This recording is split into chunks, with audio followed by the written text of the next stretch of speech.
আমি ঠিক জানি না কেন আমাকে নিয়ে যাওয়া হচ্ছে। যেহেতু আমার এখানে প্রশাসন এসেছে এবং ওনারা বলেছে যে আমার বিরুদ্ধে ওয়ারেন্ট ইস্যু করা হয়েছে, যদিও তারা আমাকে ওয়ারেন্ট ইস্যুটা দেখাতে পারে নাই, কিন্তু আমি আইনের প্রতি শ্রদ্ধাশীল হয়ে আমি তাদের সাথে যাচ্ছি। আমি আমি দুঃখ প্রকাশ করছি যে তারা রাত্রিবেলা এসেছে, আমি রাত্রিবেলা বেরোতে চাই নাই, তারা সারা রাত আমার এখানে ছিল প্রশাসনের মধ্যে। এই জন্য আমি দুঃখ প্রকাশ করছি যে আমি ওনাদের কষ্ট দিয়েছি। আপনারা দেখেছেন যে আমার মহল্লার লোকজন তারা এখানে সারা রাত অবস্থান নিয়েছে।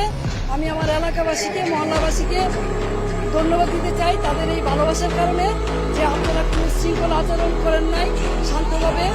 আমি আপনাদেরই সন্তান, আপনাদেরই মেয়ে, আপনারা আমার প্রতি যে শ্রদ্ধা, ভালোবাসার সম্মান দেখিয়েছেন, আমি আজীবন আপনাদের এই ভালোবাসার শ্রদ্ধা সম্মান মনে রাখবো। আমার এলাকাবাসী জানেন যে আমি আলিয়া মজুমদার সন্তান।